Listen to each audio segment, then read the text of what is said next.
Welcome to Blackbird. My name is James, and this is a bonus episode. I recently was on the Been Awake podcast with LB Muniz. I thought it was a great conversation, and he's going to be on my show here pretty soon to continue our conversation. So I wanted to get this out to you in case you aren't already subscribed to his podcast. I think you're going to like his interview style, and you're going to like this conversation. It's pretty freewheeling. It's a little bit long, longer than the episodes that I normally put out, but I think that's okay. LB is one of the smartest people I've ever talked to, and he's very insightful, and I really enjoyed this conversation, so I think you will too. So without further ado, here is my conversation from the Been Awake podcast with LB Muniz. So I have been like a libertarian-ish, not even ish, like I've been a libertarian, well, at least since Ron Paul. And even, you know, even when certain people like Michael Malice and Thad Russell like rejected that title or identity or whatever, I never understood why. And at this point, I think I kind of do. If we're going to talk about this libertarian world, this, you know, what people refer to as the liberty movement, it's so ephemeral. For better or worse, it is frankly the one thing that everybody it is the word that everybody appeals to and everybody denigrates, and many times in the same conversation. So a lot of people today, I think maybe even most people today, especially if you're looking on a global level, are at that mythic level. This wokeness narrative are introducing a new religious system. It's very important that we as non-woke people or as awakened people, it's very important that we have something to combat that with.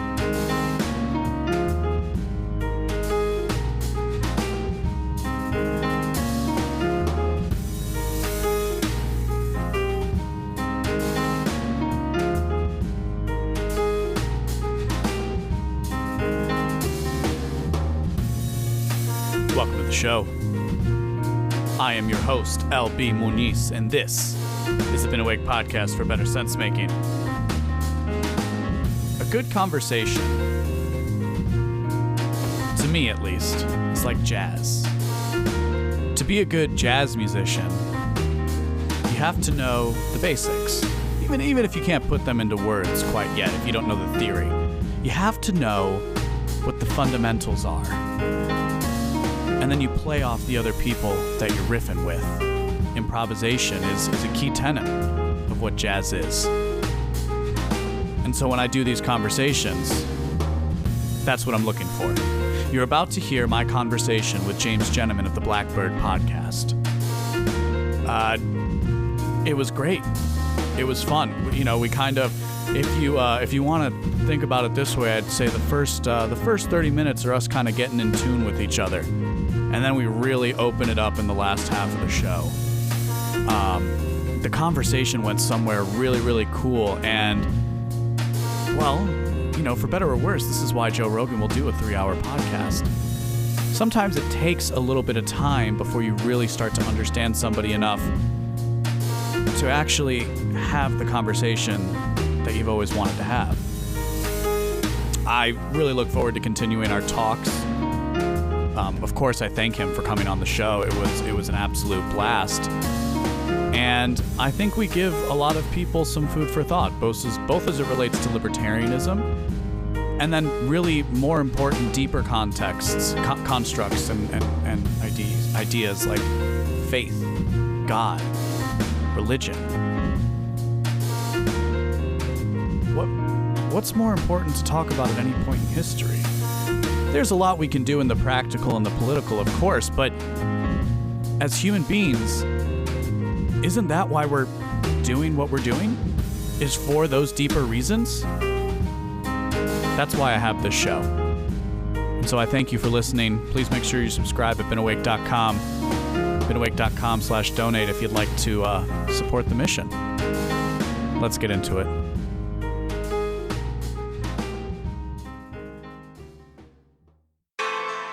Warning. The following broadcast is not approved by your teacher, university, politician, or government. Side effects may include skepticism, better reasoning skills, liberty, peace, and an escape from the woke. Recording. All right.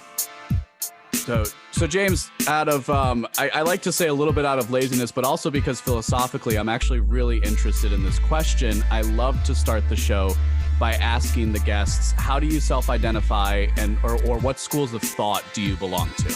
Sure. Right. So I have been like a libertarian-ish. Not even ish. Like I've been a libertarian. Well, at least since Ron Paul, but my journey to Ron Paul was really weird because I came to it through like traditionalist Catholicism, and so there's I would no longer call myself a Catholic, although we can probably get into faith a little bit. That would be fun, yeah, for sure. I've been. So I'm a little bit intellectually lazy. Like I don't do a whole lot of reading. I do a lot of thinking, and well, that's not true. I do a lot of reading. I don't do a lot of like reading of primary sources though. So anyway, I guess I would call myself, broadly speaking, libertarian if I'm talking to libertarians, or if I'm talking to leftists, who most of my friends are on the left more or less. I would call myself an anarchist. I very rarely use ANCAP because I think capitalism is a loaded word at this point. I would call myself a market anarchist. And so my podcast, which is now called Blackbird, originally was called Urban Agorist. And I've not abandoned the title agorist, but nobody knows what that means. So, right. Yeah. so I don't really use it. I think agorism is tactically the best like form of libertarianism, I guess. And I know that you had an episode with Jose Galison, who we've kind of gone on this journey together. Okay. Actually, yeah, we've done a whole bunch of shows together and stuff too. We've both been on each other's podcasts several times, and I think we're going to be starting a weekly kind of ongoing thing because nice. We have pretty good chemistry. But yeah, so audience, go back and listen to the interview with Jose, and I'm pretty close to him. Yeah, and with my interview with Jose, we did focus a little bit more on like the agorist, on agorism as a school of thought. So if you're interested in that, you can check it out, and I put some hyperlinks in there as well. So what I always, as you know, out of respect, and I guess maybe my audience has heard this a little bit too much, but I don't care. You know, I call myself a philosophical skeptic with libertarian politics. Yeah. And so you know, as far as the format of the show, like we were saying before we started recording, it's very open. So feel free to ask any questions back. It doesn't have to be a one-sided thing. But of course, you know, I did have, I think, and there, you know, there are reasons for everything that I say. And I've been having a lot of fun. I really do enjoy your show. And before we get into, I love that you said libertarian-ish. So I want to talk about that. But before, I'd like for you to talk a little bit about, so is this your first venture, or is this like your second iteration of the same show? How did that work where you kind of did the transition? Because I've done the same thing. This is my second. I took like 3 or 4 years off. This is my second time around. My internet connection's unstable. One of us is cutting out. I know that mine was, and then okay. Well, okay. I think you're back now. So all right, cool. Yeah. So no, it was like a 1 week break. I was urban agorist. The main reason I changed for two reasons. Reason one, I didn't know how long I was going to be calling myself an agorist, and I didn't know how long I was going to be living in the city. Right now, both of those things are still in place, but it might not be permanent. Number two, everybody kept calling me James the Urban Agorist, and I don't want to live up to that title. Okay. Right. Because I don't really engage in gray market. Like I do a lot of crypto trading, and I report it all to the IRS. Like right. Okay. I'm a really bad agorist. So I changed it to Blackbird because, well, I wanted to change it to the title of a Dave Matthews song. Okay. And God, for the life of me, I can't even remember the name of that song. But basically it's kind of about self-discovery and that sort of thing. Seek Up, that's the name of it. Okay. And there were no domains available. So I was like, well, that's not going to work. So I I was at my partner's mom's or his parents' house, and I think this was on New Year's Eve, and his mom started talking about the Beatles and the song Blackbird. And I was like, oh my God, Blackbird, that's my favorite Beatles song. And it's totally about like personal empowerment and stuff like that. So absolutely. So I was like, that's it. That's the name of the podcast. So my partner and I talked about it on the way home from his parents' house, and it was settled. I bought the domain blackbirdpodcast.com the next day. Nice. Signed up for Substack, and that was that. So and Substack is great. By the way, if you or anybody else is looking for free unlimited podcast hosting, it's been in addition awesome. to all the writing stuff, yeah. So so that's how I landed on Blackbird. I don't remember what you asked me. Oh, the transition. So it was like a day thing. I think I took a week off of posting interviews, and that was more just a laziness thing than a planned thing. I'm pretty sporadic when it comes to that. I don't know if you've noticed this or not, but for me, like the interview part is really easy, and then getting the audio like edited and recording an intro and all that stuff. You do a little more heavy editing at the beginning than I do too. Like you do like a little clip of the interview and stuff like interviews, that. Yeah. I don't even know how to do that. So so I had been, just from like, I've been writing consistently and producing this show for 6 months now, which is pretty cool to say. Doing something like this has always been an interest of mine. And, I've always loved philosophy, exploring ideas. It kind of, and it relates to the title, and it's the same kind of a thing. So the basic premise is my domain, my space, my show is an answer to the inevitable question from the woke, which is, why aren't you one of us? And so it's because I'm not woke, I've been awake. Because I think these, broadly speaking, libertarian, these liberal, like true liberal West ideas have so much fruit that still hasn't been, sorry for the mixed metaphor, mined out of the ground. There's so many precious stones still in the vein, and most people have basically just said, oh, okay, well let's just go and pan in the ocean, and we're gonna take fool's gold for something what it is. So yeah, I did that. I try to do a little bit more for the interviews, because a lot of times people, feedback is always like, oh, well, how do I do an hour, or how do I do an hour and a half show? And that's where I doing that's why I like doing the thing at the beginning. I like putting chapters to it so that people can kind of see what it is. I'm also single, which is a very important thing as well. I have no kids, I have no wife, I have no girlfriend, nothing like that. And it's, so that makes it a lot easier to kind of just do what I want and kind of spend a lot of time doing it. But I came through it through writing, because writing was like something important. And so, basically for 6 months, or really, I guess 5 months, I've been doing 4 articles a week, and then the show. And I just do the show solo every single week, and it's just going through those articles, and maybe I'll throw in a current event topic. And now I want to start reaching out and doing more interviews, because interviews are like you said, they're super easy, because it's just hanging out with somebody, especially when there's somebody who does a show on their own and they kind of understand what it is to keep a tempo and keep a rhythm. And frankly, as fun as it is to talk into a microphone by yourself for an hour, I think part of philosophy, or good philosophy, is the back and forth. There is the, as a skeptic, I kind of have set aside the idea of truth per se. But so instead what I talk about, and this has been, I've done music in the past, I've done artwork. I stared at a piece of art, a conceptual piece that I made in a class once upon a time, whenever I record. And it's and so instead what I've talked a lot about is the idea of expression and understanding.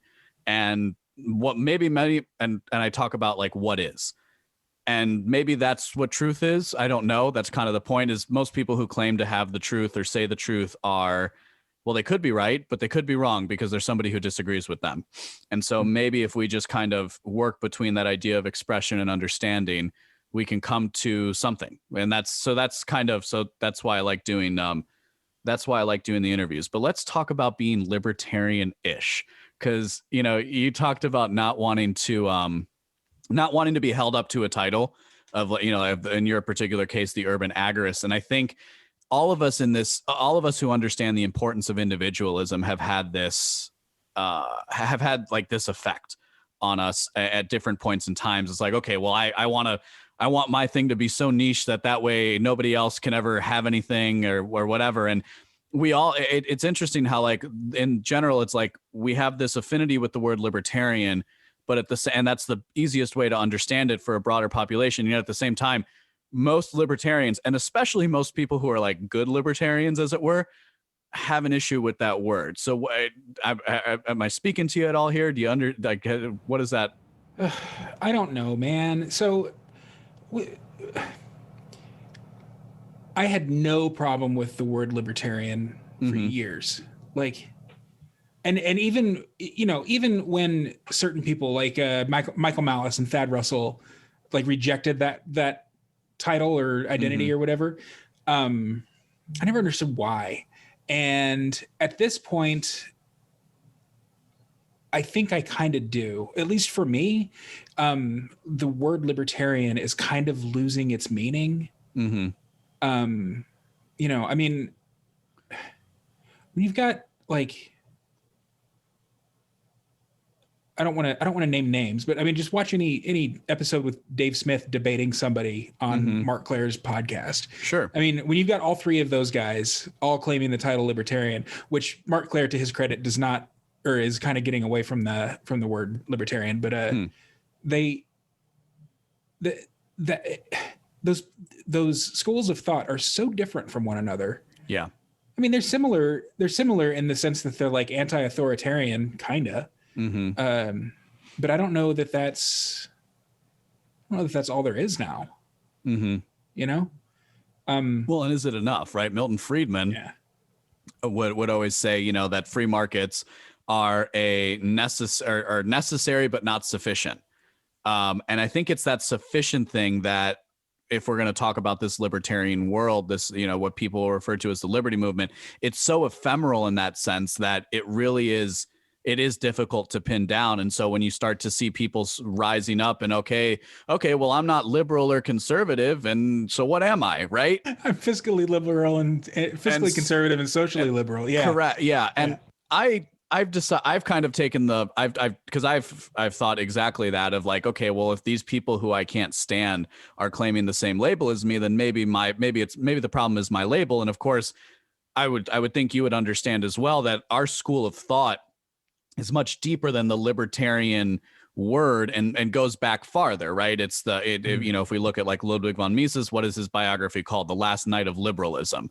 So it was really a tactical or pragmatic decision to adopt the word to begin with. And for better or worse, it is frankly the one thing that it is the word that everybody appeals to and everybody denigrates, and many times in the same conversation. I mean, Ben Shapiro will talk about how he's libertarian on most issues, but at the same time, we'll say that libertarianism has nothing to offer. So it's this, and now I'm starting to, because I've decided to join the takeover in my state of Illinois, because if for no other reason than I'm frankly pretty good at parliamentary procedure, so I have this. Oh boy. It's this skill. Better you than me. It's, that's kind of what it is. It's, I have this thing and I'm like, well, okay, if I care about this word and I care about the ideas behind the word, I want to make sure that word is associated with the right things. And there's something to be, there's a perfectly logical argument, which is, well, just do what you want. And that's where I say, okay, I could just be a skeptic and I could just do a show strictly about philosophy. And that is what I prefer to do, is like teach different ideas about philosophy, a little bit of current events, and I try to mix it all together into something entertaining. But there is this concept creep that seems to be happening with the word. And I think because, if for no other reason, then at the end of the day, we do run into the political system, despite what we would prefer about the society we live in. That's the only thing, and it is a pragmatic argument, so I'm not going to pretend it's absolutely moral. But there is that pragmatic argument to say, well, can we see if it can be done? And then there's even people that are saying, well, we should allow socialists in the party, and I just don't. I can only understand that from a weird, arcane historical argument. I don't understand how it makes tactical sense in the modern politics and in modern politics. But it's Was it, so how long, so when did you, like, you said Ron Paul, but a little bit before, so would that be like 2004? So, I graduated high school in 2001. I took a government class my senior year, so either 2000 or 2001. Okay. I took the world's smallest political quiz and came up libertarian on that. So I've kind of always been libertarian. And then when I came out as gay, like my whole family's Republican. So I was like, hey, why don't you guys look into libertarianism? You know, I mean, they like the gays and they're still conservative, you know, like I didn't know, but, so I guess I've always kind of had one foot in libertarianism, and my very first like political issue that I ever engaged with, was the Iraq War, following 9/11, obviously. And, I was very anti-war. I didn't know it at the time, but I was following Matt Welch's work he's at Reason now, but he was at a leftist publication back then called Working for Change. And that was my favorite, you know, proto blog. Yeah. So, you know, I guess I would have been a left libertarian. I wasn't super woke, but wokeness wasn't really a thing, you know, like, right. And I wasn't a feminist. I actually remained pro-life or anti-abortion, however you want to term it, even when I was on the left. I've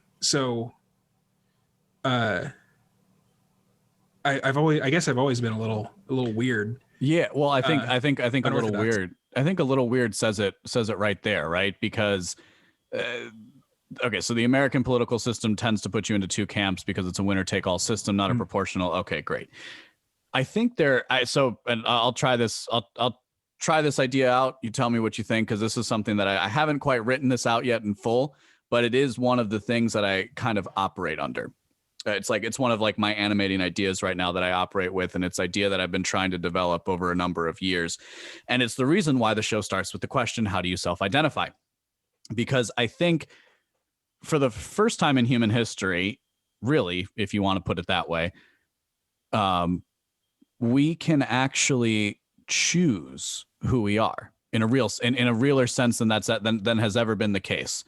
It just both if starting with how rich we are as a society, and then, you know, adding all the other layers on top of living in a very open, open and, despite what some people might argue, generally free society as well. And I think this has always like interested me, and it's always been a question of mine. And I've come to this, I've had the same exact thought that we're kind of circling around right now, which is, okay, why is it that I have this set of ideas, right? So you said, okay, I would maybe have been considered as being part of the left, but I was against abortion. And that is, generally speaking, considered to be a right position or a conservative position. Why is it that, you know, to put it another way, if you grow up in a Republican household, that everybody will talk crap about the Democrats, and if you grow up in a Democratic household, everyone's going to talk crap about the Republicans? Why is it that, you know, as Jonathan Haidt would put it, why is it that good people argue and good people disagree? And this has led me to basically constructing this idea, and I think in some really weird real way, and this is where the skepticism comes into play. Sorry to the objectivists listening, but I think identity itself is a paradox, and I think that paradox is not entirely responsible, but at least informs a lot of the things that we see in society and how they play out. And I can go into more detail, but how does that strike you? Yeah, I don't know if I agree with the paradox. I think it's more of a like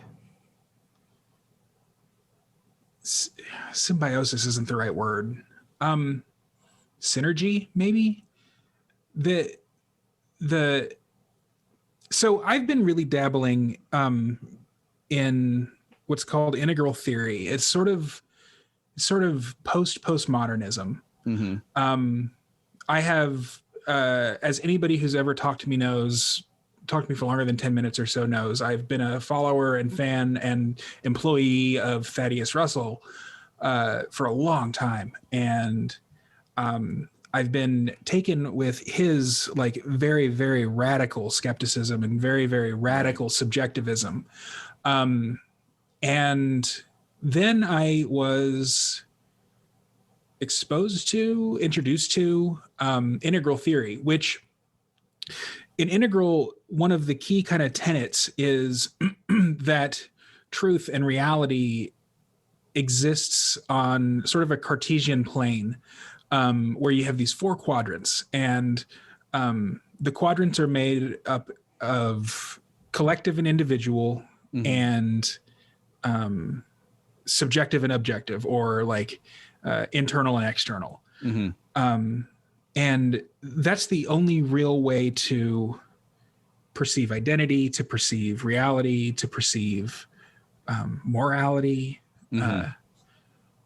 all of this stuff. And so to me, integral rings truest when it comes to any sort of question as to an individual's perception of what objectivists might call reality. Yeah. I mean, so I'm profoundly influenced by Nietzsche. I really do like Thad's work as well. And I will prefer to call him Thaddeus, or really Dr. Russell, but I know he hates that. So I won't. I've written exactly about this because, of course we have there's an allegory here to the political realm, whereas most people just tend to think that politics operates on left and right. But then if you expand it into the Cartesian plane, then you can operate under like authoritarian and libertarianism, right? Sure. Or that, that's what the political compass talks about. And so I would actually agree. And I guess bearing down on the idea a little bit more, it has where I see the paradox, and maybe it is resolvable. I just haven't figured it out yet. But is just that thing where no matter what I might think of the word, in this case, we're circling around the word libertarian. Yes. No matter what I might think about the word libertarian, somebody else can ascribe the worst of intentions to what libertarianism is, or completely different ideas to what libertarianism is. And obviously, this is part of the subjective nature of reality, because reality is mediated through the individual. And that's kind of more the idea that I'm driving at, because I think I'll have to look up more of the integral theory per se. But I completely agree with the idea that, in that we will try to map identity, a Cartesian plane makes far more sense than a number line. Yeah. Yeah. And it makes more sense than coming from the other end of whatever spectrum we're on. It makes more sense than either, like, speaking of gender, for instance, which is the most sort of hot button identity issue. Sure, let's do it right now. On one end, you have a penis and therefore you're a male. On the other end, I identify as a female and it doesn't matter what the fuck's in my pants. Like, those two things are like, they can coexist. Like, it's perfectly fine, like, for a doctor to say, chromosomally and genetically, you need to watch out for these things. Like, you don't have a prostate, so you don't need to worry about prostate cancer. You probably should be worried about missing a period, though, because that could mean that you're pregnant. And it doesn't matter how you identify. But on the other hand, the person's therapist might have something different to say about their gender, because the therapist is worried more about their self-identity than about their biology. And I think eventually we're going to need to come to grips with that. Like, it doesn't matter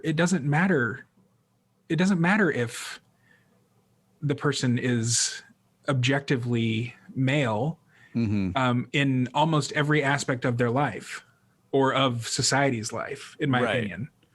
Right. Well, isn't that also, I mean, if we wanted to, and I like language, I like using language in particular ways, but isn't that in fact, in somewhat, in that we're talking about gender and sex, isn't that the difference between being male and female and masculinity and femininity, or being male but identifying as a woman? Sure. Yeah. Right. And so, I mean, I have no real issues. I think the biggest issue I see right now is how young.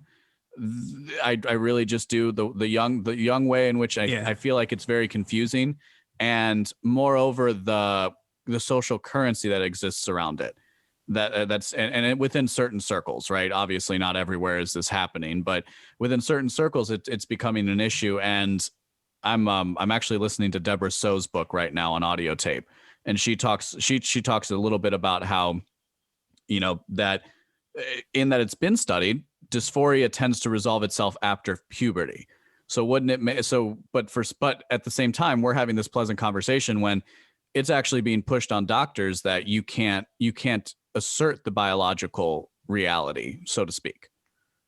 Yeah, I mean, if that is being pushed on doctors, then I would say that that's wrong. I don't know. Deborah So is a polemicist. She's not. I mean, obviously she's a scientist and she's an eminent scientist at that. But she didn't write that book for an academic audience. She wrote that book to sell books. So I would encourage her readers and audience to take what she says with a grain of salt. But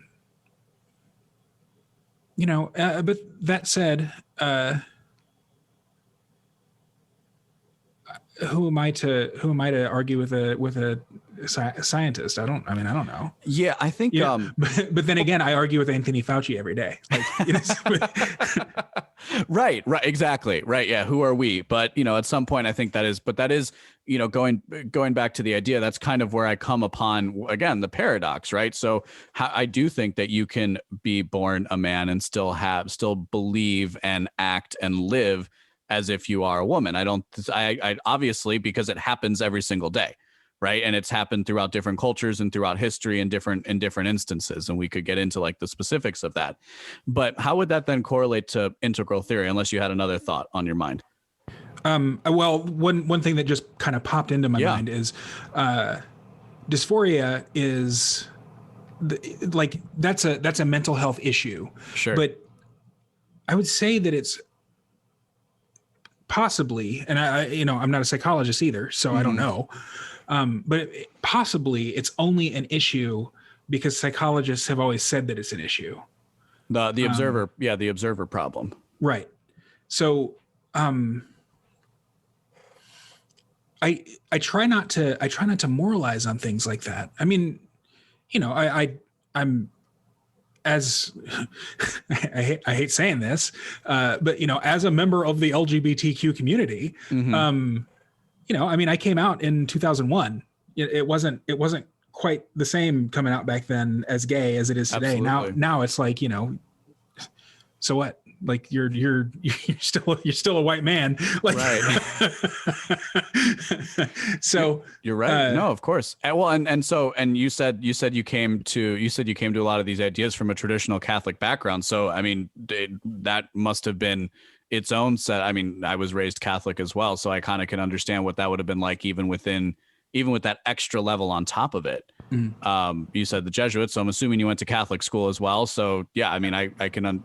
2001 was a lot different than 2020 and 2021, certainly. Yeah, I do wonder what the culture at my high school is like now. I mean, they were pretty progressive back then. Like nobody came out. It's funny, like. In my graduating class of 227 or whatever it was a pretty small class for a big high school. Mm-hmm. I think like 12 of us came out in college. Like, I mean, it was a pretty good sized chunk of guys that all came out. Which is funny because, in Dallas where I grew up, the rumor or like the stereotype of people who went to my high school is that they were all gay. Like we were like super macho. Were you guys all boys as well? Yeah. Oh yeah. Okay. So I went to an all boys high school. It was Benedictine, not Jesuit. And I graduated a little bit after you. I graduated in 2010.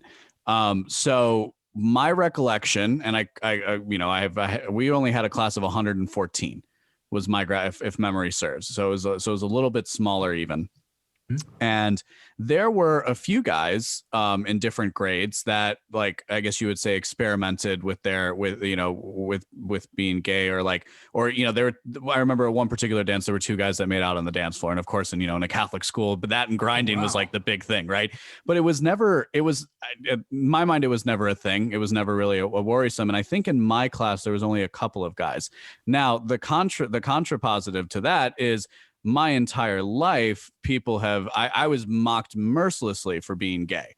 even though I happen to not be. So it's always been an interesting thing because I was very into theater and music and dancing and things, and still am to this day. But so I always had this individuality streak that now I kind of look back and I remember freshman year, this one guy would call me a flamer every single day in class. And I didn't know that a flamer was a disparaging term for being gay. And I'm like, okay, dude, cool. I'm a flamer. I don't understand what's going on right now. And I'm not claiming any ownership over the differences of experiences. I always reflect on that fact that God, basically until I was like a fully fledged adult, that was always something that people would like mock me for or question or ask about. And I think about today's world and I wonder if that's maybe why I use the term dysphoria, not saying it's the right one. Confusion might be a better one. If we're all searching for self-identity, I always kind of wonder how things might have been different today in that same kind of environment where it was like, oh, well, if you're slightly different, I played with dolls as a kid, like I had my parents were, to their credit, never super obsessed with like quote unquote gender typical toys, I suppose. And I never considered that abnormal. I guess everyone around me did, but I know, and it's never, I think I'm a more integrated person today because of it. I don't know. Yeah, sure. Do you know your Myers-Briggs type off the top of your head? ENFJ or ENFP, depending on how and I tend to be like right in the middle for introversion and extroversion. You're why do you ask? Welcome to the club. No, I'm just kidding. Why do I ask? I guess I asked because I assumed you were an N. I wanted to know if you were an F or a T. Almost every libertarian is an NT in the middle. Okay. So you will be especially in the Mises Caucus where you're kind of dipping your toe. Although, like you, I'm a fellow traveler of the Mises Caucus. I'm not a member. Okay. Like you, I'm not much of a joiner. I think you've said that in previous episodes. Yeah, I did decide to join, but that's with the intention to take things over. So cool. I don't really, I guess I don't really know the difference between joining and just being a fellow traveler. I donate $50. Oh, okay. Yeah, $50 I donate to the LP. I donate a bunch. I'm a member of the LP and I'm in the Mises Caucus Facebook group. Okay. So I guess for all intents and purposes, I'm a member of the Mises Caucus, but like, I'm like, I'm anti-dogma and I'm anti-authority, and the Mises Caucus, and rightfully or wrongfully, are pretty hierarchical and not authoritarian, but they've got rules and they've got a structure and they've got leaders. And I'm not much of a follower when it comes to stuff like that. Although I guess I went from full-on agorist who's never going to vote again to LP member. But because you're before that, you're not dogmatic by nature, so to speak. So I wrote one of the things I wrote, and it's a little thing I like to deploy every now and then, which is I like to say the last thing that I am is a libertarian, because I think there's so much, and it's a broader point that we're getting a little granular on libertarianism, but it is a broader point because we tend to think of political persuasion and we tend to think of political parties in general as this like necessary thing, and people just tend to think that that's where it comes from, when no, it's because I was born during this time, I lived in this part of the country, I went to this kind of a school, I was raised in this kind of a family, I had this kind of a mom and this kind of a dad, and this happened to me at one point in time, and then at some point we just turn that all into politics in a sense, and then we just kind of pretend that none of that ever happened. And so for whatever else I might be doing in this stuff, it is, for me, the last thing I am is a libertarian. I am so many more things, and everybody, the last thing they are is some particular political identity. And you would hope, right? Well, okay. So for anyone who's actually aware, we're not talking about the ballast. Right. We're not talking about the herd here. Yeah. And we're not talking about people who will give themselves to an ideology or to a person of whatever constitutes their free will. Like I said, I'm a Nietzsche guy. So, so I think that's an important thing, because there is this, there's this tendency towards dogmatism, I think, in human nature, right? And the way, if I'm going to construct a narrative around it, what skepticism does is basically say, hey, there are actually at least two ways of doing something and doing something particularly well. If we go, I'm a big believer in the Western tradition, and of course that tends to start philosophically with Socrates. And Socrates came about in this particular period in Greece, and he kind of went around and asked questions. But the term skepticism, or like academic skepticism, which is, I kind of talk about it as inquiry before dogma, is my new way of putting it. I like but that. It arose in a time. And this is I love talking about this because I think it's a good reminder that there's always been questions. It's just the nature of the question that's different. It was during like the Hellenistic age, or at least this is how I read about it in philosophy class. And, basically the big debate between the Hellenistic age is who's right, the Stoics or the empiricists, right? To be very simple, the Stoics believed in like the idea of providence, and all you have control over is your judgment over things. And the empiricists, the Epicureans, my apologies. And the Epicureans had, was about maximizing pleasure, because the material, basically a materialist worldview, that this is all that there is. And we still we see that if you actually look at history and the history of thought, forget, particular nations and all that stuff, because that makes my case even more so. There's, even within every single society, there's always been at least two ideas that are trying to curry favor. This is similar to, and if only for the fact that you can't escape Hegel, this is similar to Hegel's, idea of the dialectic. But I'm trying to draw the point that it's always been the rationalists and the empiricists. There's always been the Marxists and the liberals and the progressives and the liberals, basically speaking. There's always the monarchists and the Democrats. There's always been these tensions that exist throughout history. And where I found a home in skepticism is to point this out and to say, hey, okay, so now that we know that you might actually have at least two ways of doing things, that really opens up the world in a very real way, because it's always in that, like, okay, what's the combination therein that can actually create the new thing? And a few more chains down the logic is where I consider, liberty to be one of the best political principles as a result, because we may as well have the space to do it. And that is what, to get into another concept we can talk about, the market provides.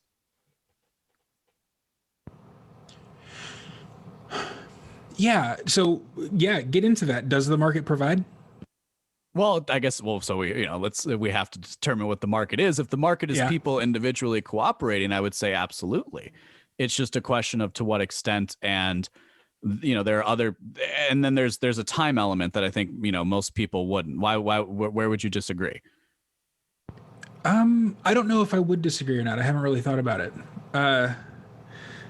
So I think that, I don't know, would anti-market people, would that be an apt descriptor of, like, I don't know. I guess I would say that they have a point. That you will always have people who are better equipped to seize power and to take advantage of the less powerful. I don't think that that's something that we can escape. I think that that's something that is part and parcel with humanity. Yeah. I actually just wrote about this for the, I don't think I wrote too many words. I wrote like 1,600 words about that interview with Oprah, and that, those millionaires who used to be billionaires talk to that other billionaire. And, now they're not living with the billionaires in the UK. They're just living with the billionaires and millionaires in the US. So I wrote that in there. I do think, there are two ideas that I haven't been able to escape when I've thought about, like a quote unquote anti-state mentality, let's say, being against government or anti-government. And then there's always the words of Nietzsche ringing in my head that the exception is always better, provided it doesn't become the rule. But it's the necessity of a leader and the veneration of the warrior, and like, and trying to put those in like deep terms. So I think, I do think you're right, but please continue.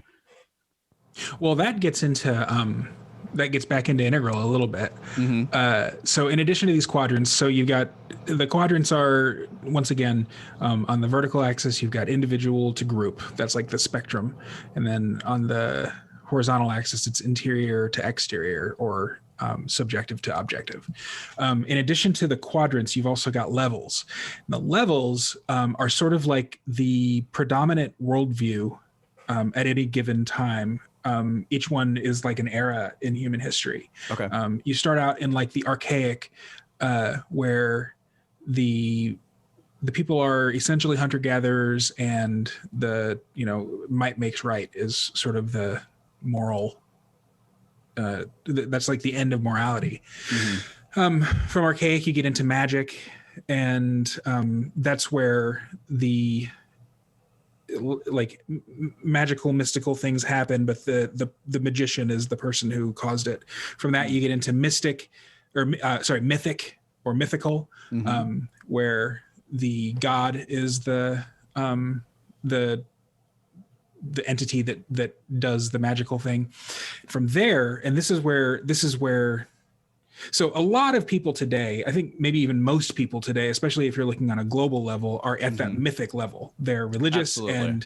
And they're fundamentalist, and even a lot of like the woke people are at that level where science is God now. Like it doesn't. They still ascribe to science or Anthony Fauci or whatever, that which a religious fundamentalist would ascribe to God, or whatever their mythical being is. The Enlightenment said, well, as long as we remove ourselves from instinct, right, or as long as we separated church from the state, then reason will prevail. And they didn't really consider the fact that there might be another fundamental assumption. I put this in terms of, because I completely agree with you, I just put this in terms of faith, which is probably a consequence of my Catholic upbringing. But I think that most people operate on the basis of faith more than they operate on the basis of pure reason or even instinct, which would include emotion.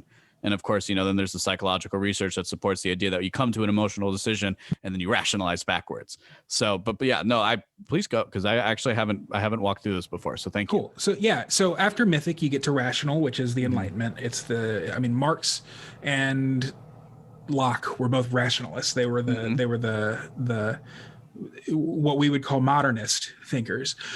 Following that, you get into pluralistic or postmodern, and then following postmodern, you get into integral. There are very few people who are integral now. I would not claim myself to be integral, but what integral does is it integrates all of the preceding levels, and it integrates all four of those quadrants. That's why it's called integral. And so the common like acronym is AQAL, AQUAL, where you can have the postmodern subjectivism, but also reject the postmodern like relativism, for instance. Okay. I like that. And in my opinion, and I'm a brand new baby integral thinker, so I don't know for sure if I'm onto something or if someone else has already written volumes on it or what, but each of these phases seems to peter out when it becomes an absurd caricature of where it started. And so like the mythic literal, for instance, kind of started to phase out when the Puritans and the sort of more violent religionists became like the predominant group, I guess, in the mythic like worldview. It started out with, say, like the scholastics, who were more propositional than impositional, and then it became impositional with the Puritans. Gotcha. And so the Enlightenment thinkers started to come into the fore with their propositions, and then that became absurd with like World War II and the progressive movements. And I mean, even Ayn Rand, sorry, objectivists, but Ayn Rand was a fucking caricature of some of her predecessors, I guess. Right. Okay.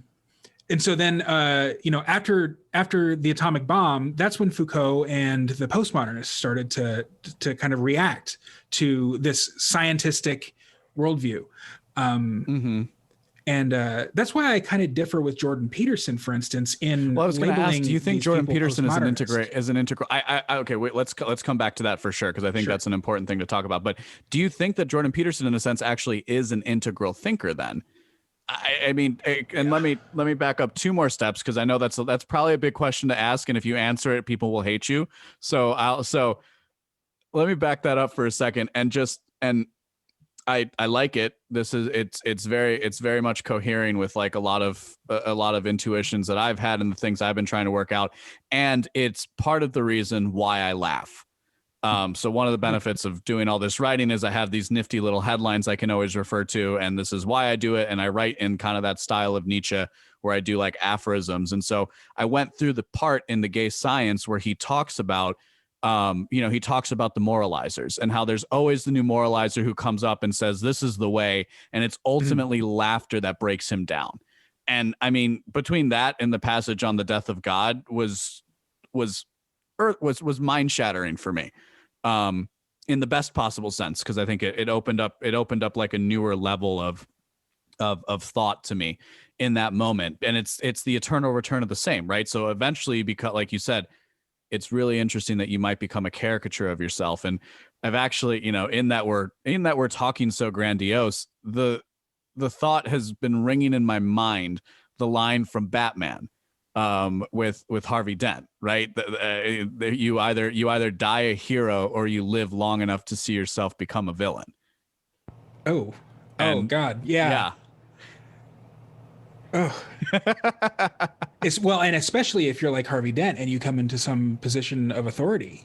Right. I mean, yeah. The exception becoming the rule. Yeah. So this is where I think it's interesting, because you've kind of expressed some trepidation about, people within. This is the, I think as non-dogmatic individuals, this is the trepidation of seeking out any kind of power, especially political power. And maybe I can rationalize and say, to your point that I think you were getting at before, I can rationalize and say, well, maybe if I just do it in a market sense where I have a business, but then we all know, that there's many a small business. And this was a great interview, a great debate people can watch, is between Richard Wolff and Gene Epstein on capitalism or socialism. Did you watch it? Mm-hmm. Yeah. And Richard Wolff, I think I got his first name right, definitely got the last name correct.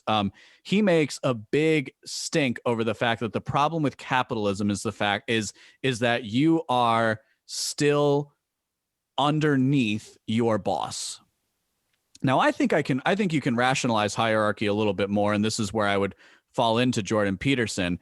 But let me quickly say, because I listened to your talk with Thad, I do think that I think that the postmodernism thing came afterwards. He talked a lot about Marxism in the beginning, because I followed him pretty closely. Mm-hmm. And the postmodernism thing was just kind of lumped in, and is the fault not of the postmodernists, because I like to say there's a difference between the thinker and their followers, right?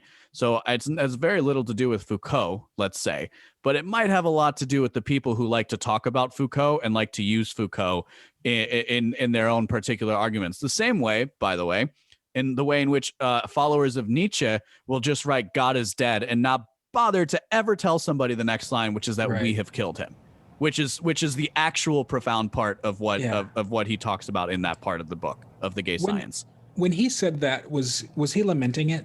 Yes. Or celebrating? No. So in The Gay Science, which is where he talks about the idea, it's like just a quick roll away. Frankly, I could probably open it up to the page, but it's so like Nietzsche writes in this aphoristic style. So it'll kind of just be a heading and then it'll go through. So it's actually like a crazy man, or who the herd perceives as crazy, coming in and yelling that God is dead, and we have killed him. And and it's I'm remembering more what's taught, what I was, how we discussed it, than the words itself, because it's been a while. But effectively, it's about removing the metaphysical underpinnings of the Christian world.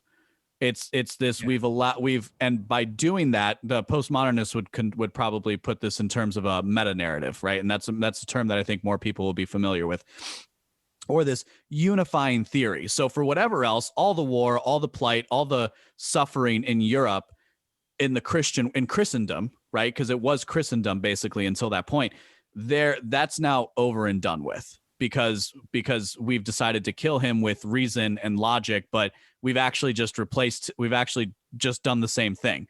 And maybe because we've gotten rid of the idea of God, or we've decided that that's not necessary, that might actually create more problems. And in the narrative of that piece is effectively him just saying, like, you know, you don't understand, this is going to be a problem, and everybody's saying, don't worry about it. Here, listen, just listen to it. And I'm guessing the audience has not.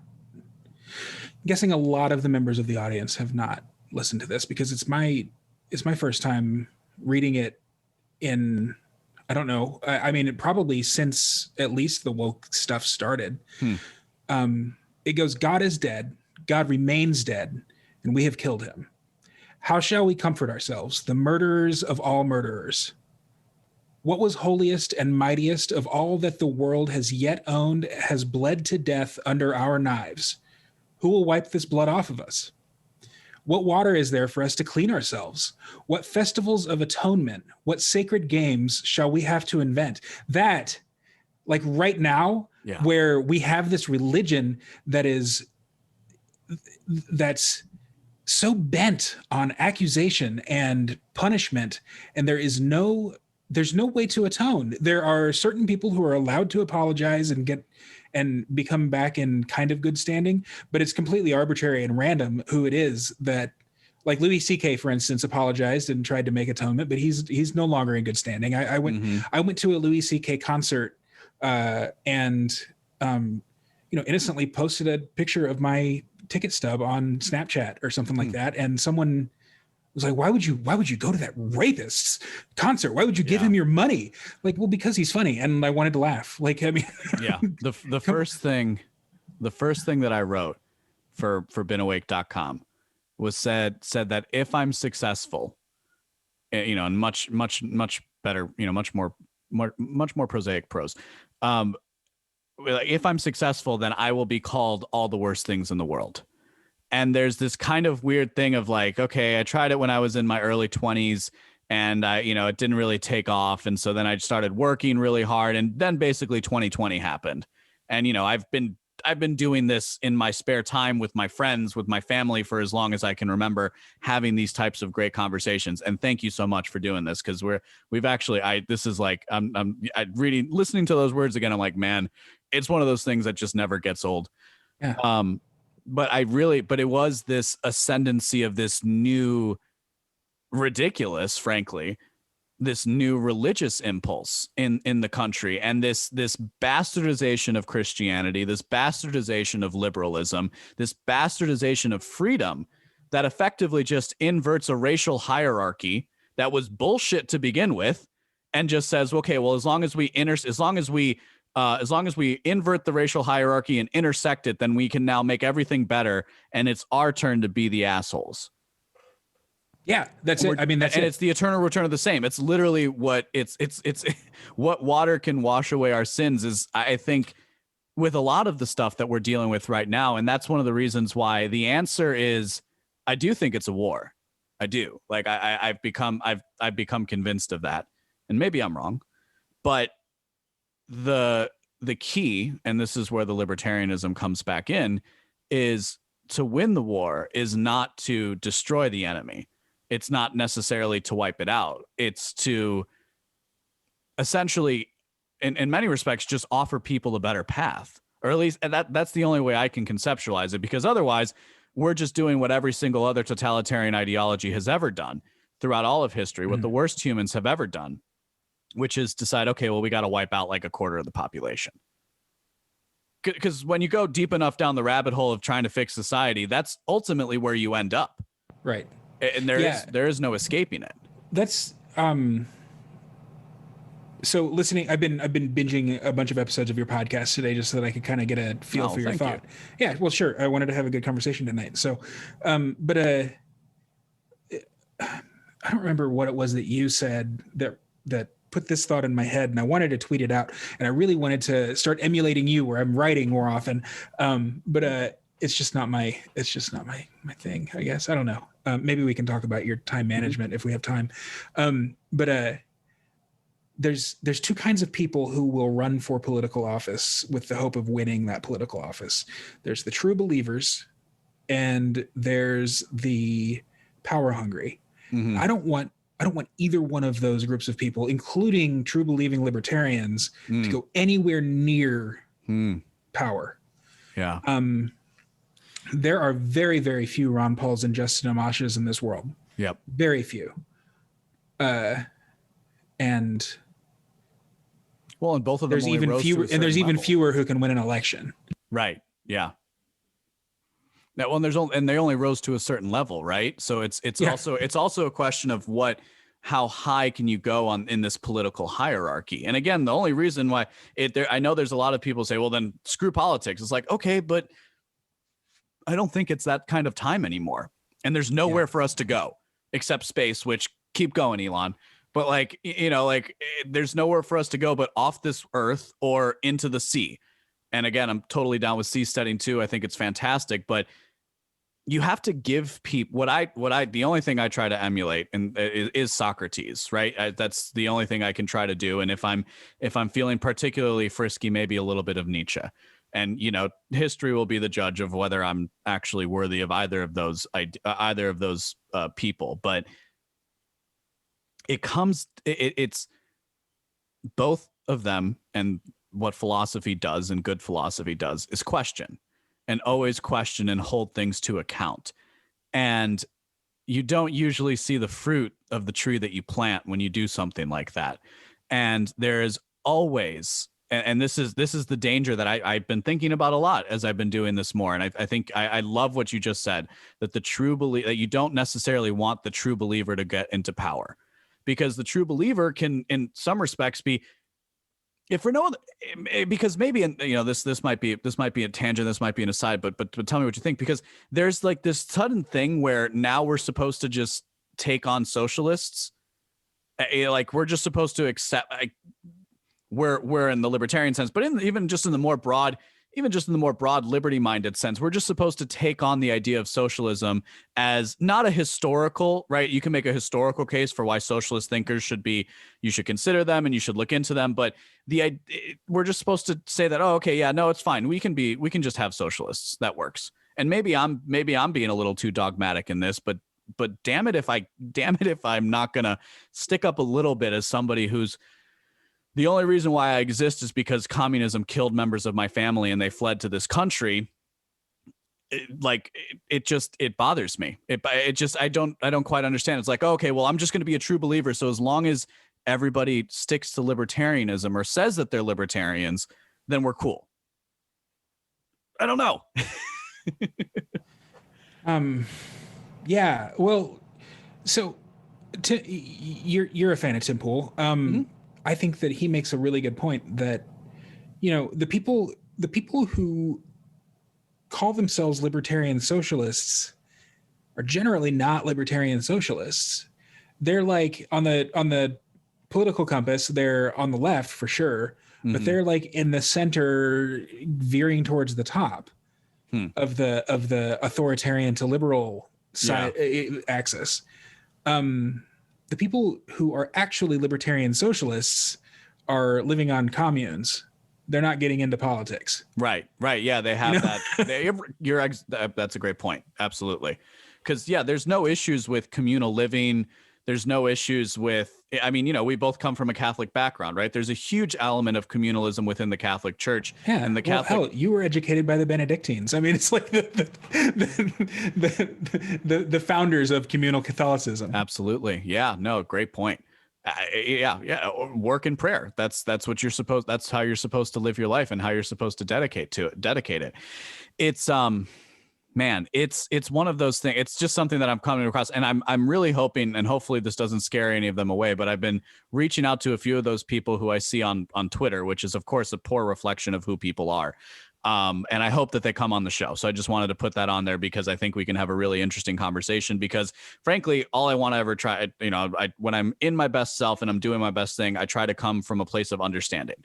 That was like one of the first things that we talked about. But let's circle back to Jordan Peterson if you have some time. I know I've been, sure. No. Okay, awesome. I'm good. So I would agree with the broader point that, everybody got a little too hung up on postmodernism. And just to move the argument forward a couple more steps, Thad Russell, who's his Renegade History is a necessary book that I haven't read yet, but his podcast, Renegade, what is his Unregistered podcast, and Renegade University is, I would never stop recommending it because he is such an interesting thinker. There's an amazing course on Nietzsche in Renegade University. I will definitely have. I've been meaning to give him some of my dollars, so that sounds like a good way of doing it. Quick shameless plug: blackbirdpodcast.com/renegade will be my affiliate link. So perfect, awesome, awesome for sure. And so Thaddeus Russell. Let me set the scene for just a little bit. So what Thad Russell has done, and he is a historian by training and now an entrepreneur and a beautiful representation of what academics should be, I would argue, in the modern age. He has put forward the idea that postmodernism is not the danger that, generally speaking, conservatives and the broader right would think that it is. Would think that it is. And he goes by quoting source material, and he's done a few debates on the subject. One with who's the guy from Rockford that wrote the one book? It was his thesis, Stephen Hicks. Yeah, that's it. Thank you. So he did one with Stephen Hicks. Stephen Hicks is. I am convinced that is all Jordan Peterson has ever read on postmodernism. That's right, and he's made the same case, and it could very well be the case. And I've read that book, and I was like, this is. It was one of those things where I'm like, this is useful, but not to disparage another academic, but I felt like there were a couple of liberties taken that I wouldn't have taken as far as tracing the school of thought as far back as he did. So, and frankly, in that debate, I Thad really did a good job of making the case for, specifically if we want to talk about in terms of human freedom, why it's not fair to say that postmodernism is at the root of it. And the second one he did more recently on the Tom Woods Show is with Michael Rechtenwald. And frankly, in that one, where Rechtenwald concluded that Thad was actually a modernist in postmodern clothes. Correct. And now you have come precisely to why I start my show by asking people how they self-identify and why I think identity is, in some respects, paradoxical. Because when you push up against somebody who has a more, let's use the term dogma for the purposes of this discussion, who has a more dogmatic personality, right? So this is something immutable about them in a sense. Mm-hmm. If you don't fit into the box, well, then you just must be in another box. Whereas the point I was trying to elucidate before is that, no, I think there's actually a way in which both boxes, like both people are actually in the same box and both ideas are actually in the same box. But in that second one, I really think he drove the point home, certainly that it's not the danger. Here's my caveat, and it's not even a caveat. What he points out correctly is that it was the Frankfurt School. Which I know for people listening, we might be going too far, too fast. I'll get to all these ideas at some point on the pages of beenawake.com. But the Frankfurt School was started in England in the early 20th century, very much in conjunction with the progressive movement. And their symbol was literally a wolf in sheep's clothing. So I think he points that out correctly. But here's the only thing I'm going to point out is I came from a more Republican background, a more conservative background, an anti-communist background, given my family's history. And so, communism was the bad thing. Marx was the bad thing. And that definitely informed, my perception of the world. If you, and I know this because I was one of those people like, whoa, did you learn about the Frankfurt School? And there's all this Marxism, and they try to put Marxism into this cultural thing. And oh my God, did he just say cultural Marxism? Right. And so it's this thing where like, yeah, I think that is right. And to the point of, this is why I would say, like, this is why you should get Jordan Peterson on your show, and you should try to talk to him about this offline, because I think it would be a really interesting thing to see that synergy happen. Because if you hit that third rail of the Frankfurt School, you were immediately labeled a conspiracist, right? And I deplore the term. I rarely ever use it. I'm using it here to point out the fact that you couldn't even touch the Frankfurt School. Not even somebody like Stephen Hicks would touch the Frankfurt School, because much like the John Birch Society, if you even make mention of it, people have this intuition that you're all of a sudden very, very crazy. Whereas postmodernism, most people have at least read maybe a little bit of Foucault, or they saw that crazy professor on campus, so to speak. I didn't know that. Huh, that's interesting. I didn't realize that the Frankfurt School was like anathema. Certainly, I mean, I had never heard it talked about before I discovered libertarianism. And when I would try to bring it up in, like at the small university that I was at, nobody even knew about it, or it was, you shouldn't really talk like that. Right. And I might be drawing conclusions a little bit here, but it is one of those things where it's either it's the same thing. You're not supposed to talk about the influence of Marxism. Right. And everybody will just kind of go crazy with it. But postmodernism was something I think you could latch onto because more people were familiar with it. And frankly, there's a lot of shitty postmodernists out there. Yeah. So to Jordan Peterson, I think that, and he's just now busting back on the scene. Mm-hmm. I feel like towards the end of his first leg of his career, prior to his wife's cancer and his health issues, he had stopped using his catchphrase postmodern neo-Marxists. Mm-hmm. And he had started acknowledging the criticism that the postmodernists were opposed to Marx. It was almost like he had been listening to Thaddeus Russell, or maybe perhaps more likely, he had seen this YouTube video that was an open letter to Jordan Peterson from a fan of Jordan Peterson. It's like a half-hour long video. I highly recommend anybody who's interested in this topic. If you send it to me, I'll throw it in the show notes. I will. It's fantastic, and there's a transcript as well, like the actual open letter. Okay. Is in a Google Doc. I'll try to find it. It's really good. But basically, it's making the case that not only are the people that Jordan Peterson is criticizing not postmodernists, but that Jordan Peterson himself is a postmodernist. Since kind of discovering integral theory, the other thing about integral theory is, so each of those levels, that archaic, magic, mythic, rational, pluralistic, integral. Okay. Yeah, or modernist, postmodernist, integral. Mm-hmm. Each of those they're like societal progressions, but they're also personal progressions. Yeah. Oh, yeah. Okay. Wow.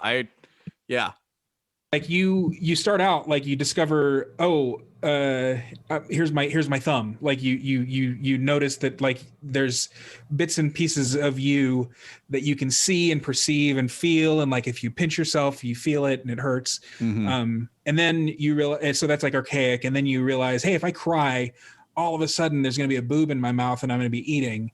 And that's kind of the magic. Then there's the, my dad can beat up anybody, and that's the mythic. And then, there's my parents don't know shit. I know everything. And that's the rationalist. And then you're in university and, wow, all of a sudden there's all these people who don't look like me or think like me or talk like me. And that's the pluralistic. So as humanity starts discovering these new levels and realms and ways of looking at the world, individuals also can go through those.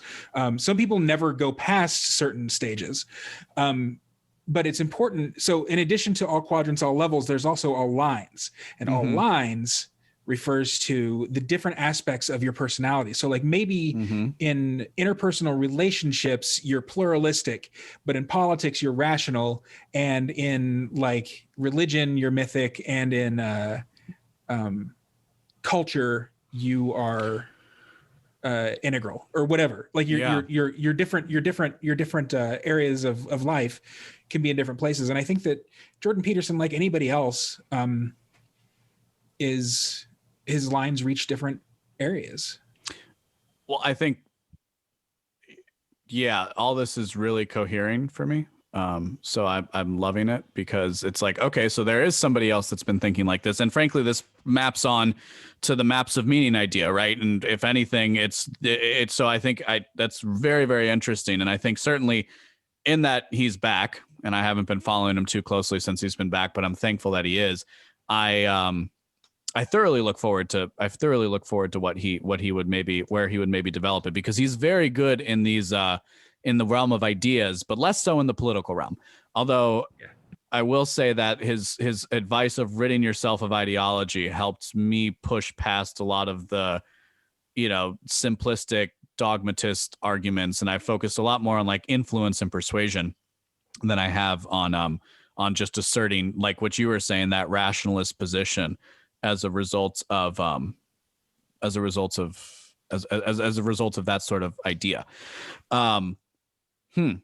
Yeah, I will have to look into more of that integral stuff. That's got my brain doing fireworks right now. It's really cool. So I've done one interview on my show with a guy named Brian O'Doherty, who is a libertarian. I think he identifies as agorist, but he wrote an article called "An Integral Politics" or like an integral vision of politics or something like that, where he made the case that panarchism, which is sort of like a Hoppianism without the rough edges, is like the integral political worldview. Right. Most integral people are, just liberal. So are you familiar? Sorry to cut you off. Are you familiar with fine. the Master and His Emissary by Ian McGilchrist? No. So it's an interview with Jordan Peterson. I don't think all of it is available publicly anymore, but the book is The Master and His Emissary. And this relates to existentialism, which Jordan Peterson said he's a fan of, which is, relates to our conversation vis-a-vis postmodernism. But so Ian McGilchrist is a neuroscientist who studied the physical structure of the brain. And it's been a bit. I have the audiobook. It's 27 hours. I haven't started it. I should probably get the book too to read along because I'm sure it's very dense. The basic thesis of what he was talking about is that our brains on an evolutionary level, and evolutionary theory is not something we've talked about, but I think certainly has informed a lot of my thinking. I maybe yours as well. But on an evolutionary basis, our brains are actually designed to work in two modes. It's this dualism, which, it's the expression and the understanding. It's the yin and the yang, and it's for the known and for the unknown. And we're constantly moving back between those two different areas. And just that there's not this certainty to the brain. There's not this certainty to the idea of self that so many people, what you were just saying is not everybody's going to move all the way up or down that chain, depending on how you want to put it. And I think, if we go back to somebody like Montaigne, who for his apology for Raymond Sebon, he basically concludes that ignorance is bliss. And one thing that the level of wealth that we've achieved in society is for those of us who don't want to be ignorant. And if you've listened this far in the show, you do not want to be an ignorant person. So I thank you for it. Make sure you subscribe at benawake.com. Make sure you subscribe at blackbirdpodcast.com. Right? Did I get that right? Blackbird.substack.com is where you subscribe, but blackbirdpodcast.com will take you there too. Perfect. I hardly ever go to blackbirdpodcast.com. It's terrible. I don't go to my own website, but I think there's like a sign up in the sidebar or something. Blackbird.substack.com then. So for those of us who want to take the journey, we can. And basically we live in a social order that doesn't allow for that. Because it is still very hierarchical, it's still very centralized, and instead of people being able to create their own hierarchies, we're stuck within this one we're stuck within the one that we were born into, effectively, whether that be by virtue of geography or mostly geography at this point. It's fascinating to think about because we can, I think for like we've touched a lot about the idea of like being dogmatic or not dogmatic. If you're not a dogmatic person and so you're constantly searching, or at the very least you're constantly just searching or interested in new ideas, we've never had the chance before today. And that's where I go back to the market does provide. It may take 2,000 years of human history, but you could still make the argument because the market is just a heuristic for individuals interacting and trying to, and there's always going to be the light and the dark. And that's where the tyrants fail. And that's where they'll eventually be laughed out of existence. Or at least, if we could end this thing on a white pill, that's it. In the aggregate, we're all dead. So we may as well try to take out, we may as well try and fight against evil. And that's kind of like I've recently, actually at the beginning of Lent is kind of an interesting thing to because it always traces back to, are you familiar with Joseph Piper? I know this, sorry, this is an aside, but Joseph Piper? That sounds familiar, but a culture is crap. What the hell's the name of the book? It was he was a Catholic thinker, early 20th, mid 20th century, and it was Leisure as the Basis of Culture is the essay that I read. I bought it at YaleCon a few years ago. I asked the guy from Liberty Fund, what's the weirdest, what's like the most off the beaten path book you have here? He gave me that one, and it's brilliant. I need to reread it, and I'm going to talk about it more. I'd highly recommend it. I don't know where I was going now because I lost my. And this is funny because it's short-term memory. I actually stopped. I've stopped smoking marijuana recently. And I've been a habitual user for years, pretty much every day for like 7-8 years, if I'm being honest. And this is the first time I've ever taken a considerable break and a conscious break, in part because I wanted to be more productive. And I was just saying today that the enemies of civilization, because on my website, it says, I believe we can address the injustices of today without the sacrifice of our civilization. That's the marketing. That enemies of civilization, the worst thing that could have possibly happened to them is my getting off the ganja, because it's one of those things where I find myself increasingly suffering fools less as a result of it, for better or worse, and I guess time will tell on that. Where do you fall? Are you white-pilled? Let no one accuse you of not having a messiah complex, apparently. Oh, Jesus Christ, I know.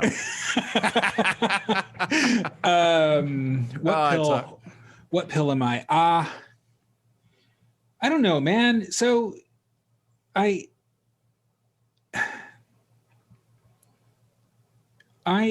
am. So I've taken all 4 of Michael Malice's red pills. Same. And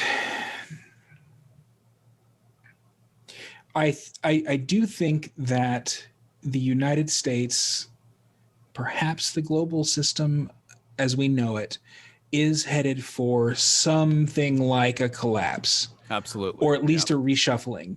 Mm-hmm. And I see that as a potentially very good thing. Mm-hmm. So I think that would be a white pill. Yeah. It's not pessimistic, but it's definitely not like Pollyanna-ish either. Like we're headed into something very strange. Yeah. To put it mildly. Yeah. and that excites me to no end.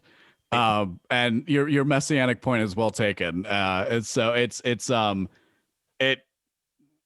There are 2 things behind it. One, I have a penchant for the melodrama, which is what makes my show entertaining. And then 2, I remember at a conference once, an academic said, you may as well write for the ages. And I don't know and I'm not going to say everything. I'm not going to say that everything I've written is for the ages, but the best parts of it, and I've replaced the idea of perfection with consistency. And there's just, and so a lot of things kind of flow from that. And you know what, frankly, you may as well try. That's, and I'll probably fail, but that only puts me in league with pretty much every other human in history, you know? What does your writing habit look like? Like when do you write, and how do you decide what to write? For sure. So this has taken me a bit to work out. So I've always been somebody who's had these like little sayings, little ideas. I've surrounded myself with people who like to explore ideas. Some of my closest friends. Basically, there's my system is Sundays. Sundays have become my writing day. I sit down and I try to write at least 2 articles. Sometimes I'll get to 4. I basically started by saying, okay, I want to do something that's current events, something that's a little more philosophical, and then a piece of content recommendation. Then I kind of got to the point where I wanted to do more than that. And so I started going to 4 days a week, and then the podcast is usually released on Fridays. So what I did was I just tried to write, and I would try to sit down and I would just try to get something out. I mean, if you go and look at the original pieces that I wrote, they were like 100, 200 words. That's really short. That's doable. Correct. Exactly. And that's what I was doing. I was like, okay, I can at least get this idea out. Right. I've talked about like an idea of individualism and collectivism a million times. I've written it on Facebook. I've written it in my group chats. I've written it everywhere. I can just write this idea again. But frankly, it really started with these guys. And, you know, I believe in having people around you who will hold you to account and having like good people.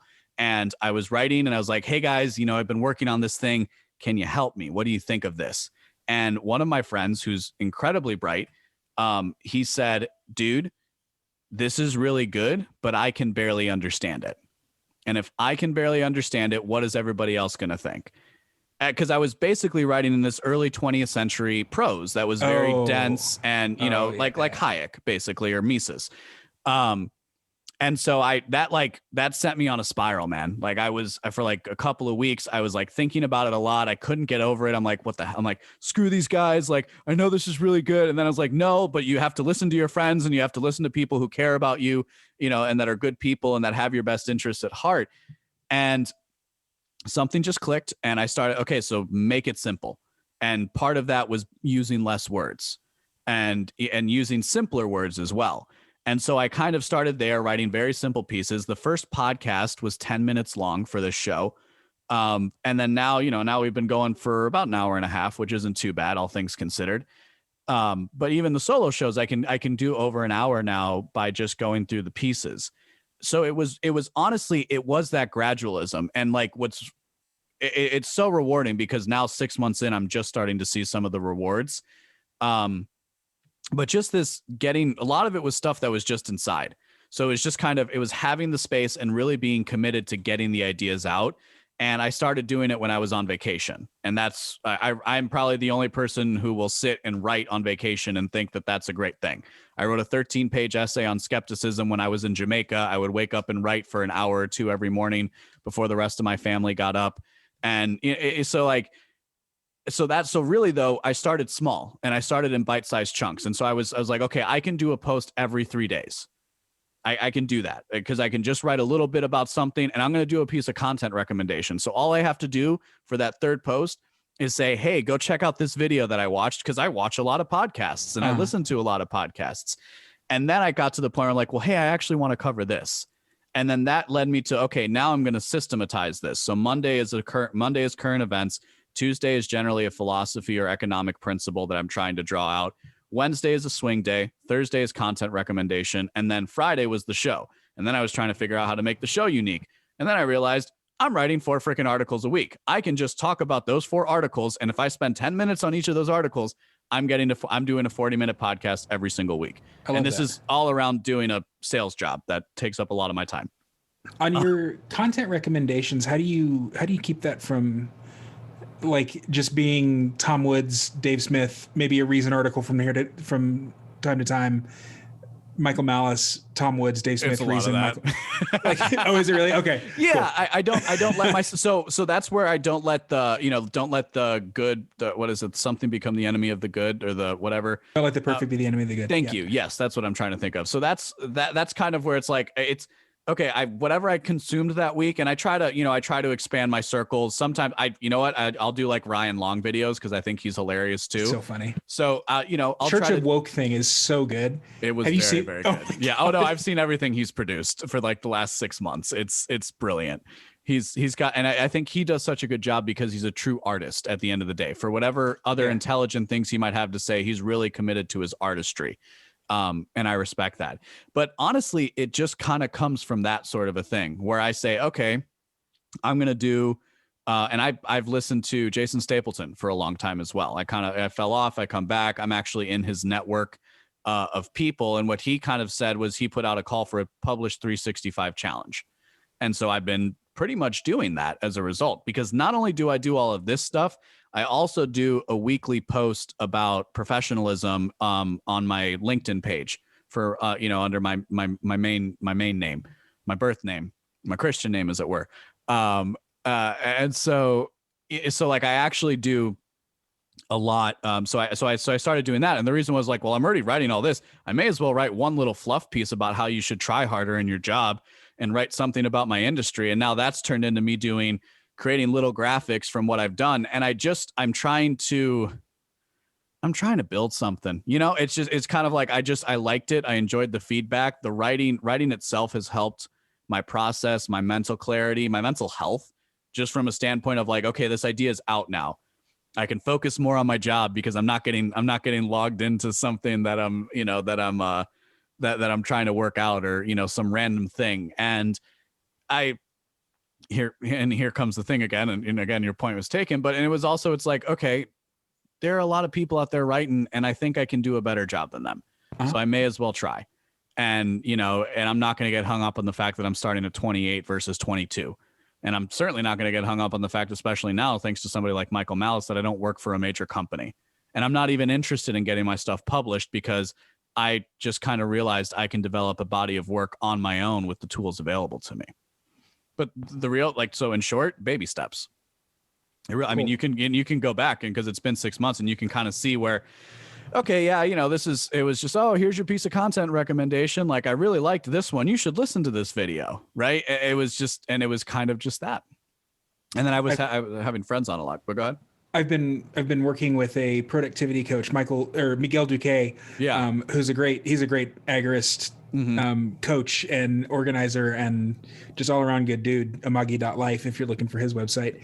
And I'm hitting all of my goals except for publishing content twice a week. Yeah. I really, really want to be writing, and I just have not made that part of my habit. So content recommendation sounds like something that's very doable. I mean, I'm consuming content all day, every day. Like, there's never a time when I'm working my day job, I've got YouTube, whether it's Tim Pool or cooking videos or whatever playing in the background. And then current events. I'm probably hopeless on current events, although that'll probably change here coming soon. But see, that's where I'm a political junkie. So I've always been plugged into the news cycle. So like that's a very easy. Yeah. So. But yeah, hell, half my Facebook posts are 100 or 200 words. Like, I mean, right. And or at least they can be made to be that long. And for me, it was also like, I got off of Facebook. I still have a profile there, but not as LB. And I just stopped posting regularly on Facebook. And so that was the other part. The other big thing for me was, okay, I want to build this list. I'm treating this as close to a business as I can. It's on a donation model right now, but I'm trying to treat this like a business. And if I'm going to put stuff out there, I want it to be thoughtful, and I want to make sure it's in a form that's, okay, you have to come to me to read this. And it's okay. And the other thing was being like, it's okay if people don't like this. That was the other big thing I had to overcome was, members of my family, people, other friends I have who are just not interested in these ideas or interested in different ideas. Was just being like, okay, I'm going to write for people who want to read my stuff and not anybody else. And, and that means that might mean I offend some people, but that's okay. And that was when I say this very easily now, but my personality type is very close to like, I'm a product of divorce. I want everybody to get along. Like I don't want things to get too crazy. I want to figure out a cohesion and like a way for us all to be happy. And, at some point now I've finally realized that maybe that's not the case, or rather it's not really important to have bad people. I shouldn't care about bad people being happy. That's nothing to do with my parents, by the way, if you're listening to this. They love you and you love them. They do. I do. Real quick, let's, I think at the beginning we teased faith and religion. Yeah. I want to touch on that just real quick. Absolutely. No, we can go. We can chop this episode into two. So I'm totally cool, man. Right. Let's roll. I'm loving this. Although my brain is getting a little bit tired. I don't quite have Jordan Peterson's pre coma stamina. I'm gonna regret this Diet Coke I got with the Uber Eats on the way here, but for the very least, it's keeping me engaged in the conversation because I feel you, man. All right. So what was I saying? So the faith and religion. Yeah. This is brand new. So Vin Armani, who I'm a big fan of, has been talking a lot lately about the Orthodox faith. Or faiths, the churches that are essentially Catholic, but they're out of communion with Rome. Right. And actually, I mean, they're not cloistered like Benedictines, but they are very spiritual. They're less dogmatic. Like I mean, I'm sure they have catechisms, but like the Catechism of the Roman Catholic Church, that book that's thicker than the Bible that every Catholic has on a shelf next to a Bible. Yep. You're not going to find a book like that in an Orthodox household, because the doctrine is not quite as important as the praxis. Yes. And I think so. I've been reflecting a little bit. You a lot of times will say you were meditating on a concept or a thought or whatever. Yeah. I think I probably do that too, although I don't use the word meditate. And I think I'm selling myself short because Yes. I do. I think Would you like to hear why? Yeah, please. Okay, so we tend to put meditation into we tend to ascribe it to Buddhism, to be very simple for a second. And given that there are at least two ways to understand everything, and in this, and I'll come back to the concrete evidence, but let's stick with the theoretical. We can broadly shape up the world between the East and the West, like two of the greatest civilizations that have existed throughout human history. And or I guess better said, let me be careful here. Two of the most developed civilizations as far as a philosophical thought. Both of them have a concept of meditation. We just call one prayer and the other meditation. And so it effectively falls along two lines. One involves emptying your mind. And it's not even emptying your mind, because if we go to Parmenides, then it's, you can't actually think of nothing. So what do you do in Eastern meditation is you try to focus on one thing, whether it's a candle, the sound of a gong, the sound of bells, or you do like a visualization thing. I could go through mine, but whatever. You're supposed to center yourself, relax your breathing, try to empty your mind as much as possible and be calm. The Western one is, and as somebody that's Catholic, you understand this, is the rosary, right? You're supposed to sit there and pray over the beads, and you're supposed to say the prayers over and over again and reflect on their meaning. I can't remember the word, but there's another way of doing this with Bible verses. When you go to any sort of Christian service, but we'll use the Catholic Mass, you're supposed to sit and reflect on the readings as they're being read to you. And in fact, the entire Mass itself the entire liturgy is designed to be a meditative process. Again, we just don't use that word because much like yoga in California means something very different to somebody who's raised in India. It's the same kind of, meditation is that new agey thing that you do when you're not going to be a Catholic. It's like, no, it's kind of the same thing.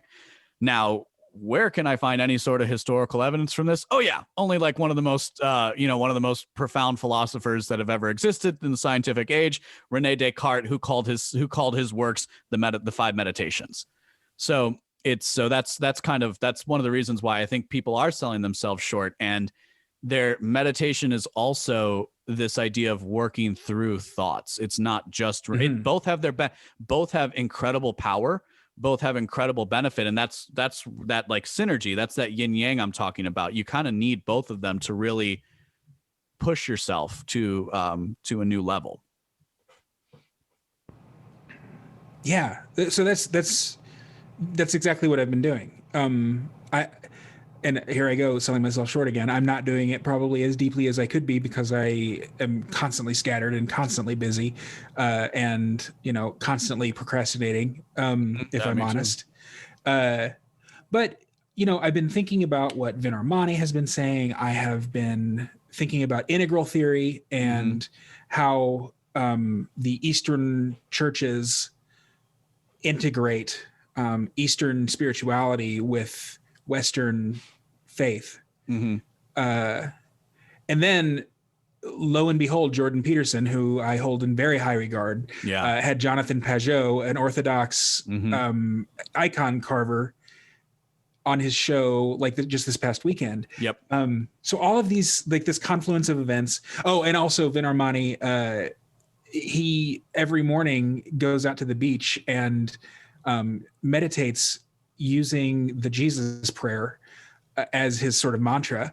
And that's a mantra that I have used long ago when I was still practicing as a Catholic. And I think that in this sort of, Church of Woke, to use Ryan Long and Venermani's term, where these authoritarian mythical believers in this wokeness narrative are introducing a new religious system. It's very important that we as non-woke people or as awakened people, it's very important that we have something to combat that with.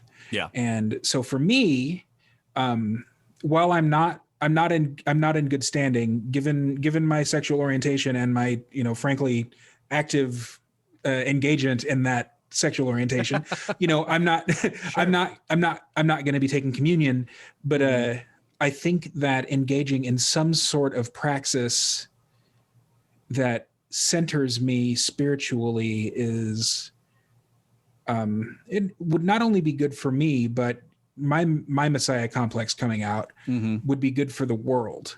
Yeah. So that's where I'm at right now. And we teased it at the beginning, so I wanted to bring it up, especially being that we talked so much about integral theory. Yeah. And those are parallel things for me right now. Sorry, just to pause you. I don't like part of, I think, what just by the nature of my upbringing and the particulars of my environment, I've never viewed these things as so separate. Like, sure. I've never viewed, everyone growing up, I would always hear, and maybe your experience was different, but like, oh, well, you're Catholic, so that means you must not believe in evolution. It's like, huh? They taught me evolution. They said God did it. Isn't that like basically the same fracking thing, us? Yeah. Like, but continue. That's pretty much the end of that. I wanted to bring it up, and you're actually the first person I vocalized that to out loud. So I'm meeting with I have this friend. He's my best friend in the world, and he's completely, like, when people talk about blue pilled, he's blue pilled and proud of it. Like, he knows that he's blue pilled. He will brag about the fact that he only gets his news from the Minneapolis Star Tribune and sometimes CNN. Years and years ago, while he was still vice president, he told me that Joe Biden was his, quote, political hero. Like, he is like just the stereotype of this. But and of course, he's bought into the COVID stuff and stuff, although he's come around a little bit. On COVID. He told me, look, if we're still wearing masks, or if they tell us to wear masks again, like next flu season, then I'll be on your side. So I'm just waiting now. So anyway, we're getting together this weekend because he has started a yoga practice and meditating, and I don't want to get too personal. He's not going to listen to this, but I don't want to get too personal. But he and his wife have, experienced some tragedy in the last couple of months. Okay. So he's really having like a crisis of identity and conscience and everything. So we're getting together for the first time since the pandemic started. This weekend, we're going to a park because, outdoors and all that. But he'll be the second person I've talked to about it, I think. I'm really looking forward to exploring this too, though. I've never, I think a lot of, again, maybe it was ignorance. It probably was in many respects, growing up, but I never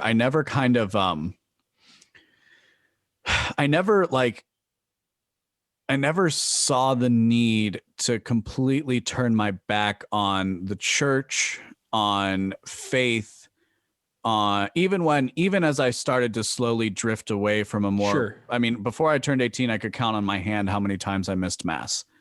And that's on my hands, maybe, let's say, at least in my conscious memory. Parents divorced as practicing Catholics was obviously a thing. But we still went to mass with one parent or the other, depending on which week it was. And so I never quite saw the need to, again, completely turn my back on that, where I think a lot of people, it's okay, well, I'm cutting ties, I'm an atheist now, and that's just going to be the end of it because God is dead. And I just, for whatever reason, I never quite got there. And it was a much slower thing. And during that time, I also found philosophy, which is in that book, I was talking about leisure as the basis of culture, which I read many years later, but he talks about philosophy as the counter melody. So, you talked about Jordan Peterson being a postmodernist. And I think in a way that's exactly right, because given the age we live in, you can't really escape postmodernism. And given the fact that we grow up in the West, I'm not in a general sense, we can't escape. This is what he was making the point. We can't really escape Christianity as being, you know, as have growing up in the West, of being European descent, because even this, and you see this in the woke religion as well, because they have co-opted a lot of the elements of Christianity and the worst elements of Christianity to boot. But so what he talks about as philosophy is it's serving as the counter melody. So the melody is kind of like the religion, and then philosophy is this counter melody that is its own thing and yet still fits inside of it. And I found that particular saying to be beautiful, and in fact kind of was probably where I made that transition of, okay, well, I'm just gonna like read more Plato now. You know, it's, as a Catholic, it's not like you were reading the Bible. So yeah. Yeah. Well, and in the church's defense, you know, if you go to mass every day, or at least do the readings every day for 3 years, then you will have read almost the entire Bible. Of course. Yeah. Whereas if you go to a Protestant, like, quote, Bible church, you know, you'll hear whatever the preacher wants you to hear. Good point. That's one of the things that I find beautiful about the Catholic liturgy. Although, you know, that's the Novus Ordo, which the post-Vatican II liturgy, well, I don't want to get into it. That we can save that for another conversation. I don't even know if I want to do that, to be honest. Well, it doesn't have to be recorded. I'm just not passionate about it anymore. I used to be. Fair. But no, it's interesting that you say that, though, because the other part is I was never raised in that. So like when I moved to Miami, which I did when I was 18 years old to go to school down there originally, and that's where my mom grew up. I was kind of confronted with the Church of Latin America, which is a far more insular church versus this very, you know, very, I wouldn't say very traditionalist in many respects, with the monastic community that I was kind of raised with, because even my parish church was run by a monk from the same monastic community that I eventually went to high school with. Yeah. And well, he was, to his credit, he was the one who told me that it's not a mortal sin if you come up for air every 2 minutes, as it related to things of in the carnal nature. It was it was great. He was that kind of dude. God rest his soul. But the point I'm trying to draw here is I wasn't raised in that very restrictive mentality that a lot of Christians have and a lot of Catholics have, that kind of like says, okay, well, you can't do this, you can't explore this. It was like, okay, no, here, you want to learn about Islam? Here are the tenets of Islam. We're going to talk about that for a couple of weeks. And if you want to talk about sex, okay, let's talk about sex. This is what the Bible says. And, you know, this is depending on what teacher you had at the school, of course, but you know, this is what the Bible says. This is what the catechism says. But you know what, at the end of the day, you may as well wear a condom. And this so like, that was also the milieu that I had, as far as an example. And of course, if you look at the church and the history of the church, there has always been, despite narratives to the contrary, room for dissent. And there's always been room, at least a little bit, for people to toe the line and to, you know, as I would say, walk the path of the philosopher. Mm-hmm. Well, and very importantly, there is room for atonement, unlike the you know, post God is dead era, I guess. So all righty, my man. Well, James, we've basically hit the 2-hour mark, which is fantastic. So I think that's habitual. I was on the Actual Anarchy podcast, the movie review guys. Okay. We went for 4 fucking hours.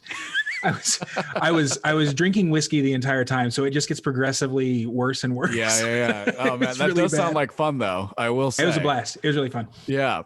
All right, great. Well, let's, cool. Do you want to just say one more time where people can come find you? Of course, we're going to link to it, and then we'll stop recording. Yeah. Okay. So follow my podcast. Just search for Blackbird with James Gentleman on any of your favorite podcast app. I think you still have to put my name because I'm not like the top. There's a few podcasts called Blackbird. I forgot to check that when I was looking for domains. So just look for that, blackbird.substack.com. If you just want to do it the easy way, that'll send you a link. If you sign up for the email, it'll send you a link to automatically do it from your podcast app. So that's even easier. And then follow me on Twitter @JamesLJ. And that's that. And I'll send you links too. Yeah, absolutely. And of course, if you since you're definitely gonna get the audio for this, feel free to publish it after I do. You can find me. Easiest way to go is go to benawake.com, BENAWAKE.com, and give me your email address. You can also go to follow.benawake.com. If you're lazy and you just want to look for me on Twitter, please do, because I'm having some fun there. You can follow me at the LB Muniz on every single social platform. That's MUNIZ for all you gringos out there. Thank you so much, James. This has been an absolute pleasure, and I think we really got somewhere, which is cool. So this is kind of exactly what I hope, what I always hope these interviews become. So great. Yeah. Awesome. Well, it's been a blast. Thanks so much. It was good to finally talk to you in person. Absolutely. Yeah. As in person as it gets right now. For sure. Awesome. I'll see you later. Alrighty.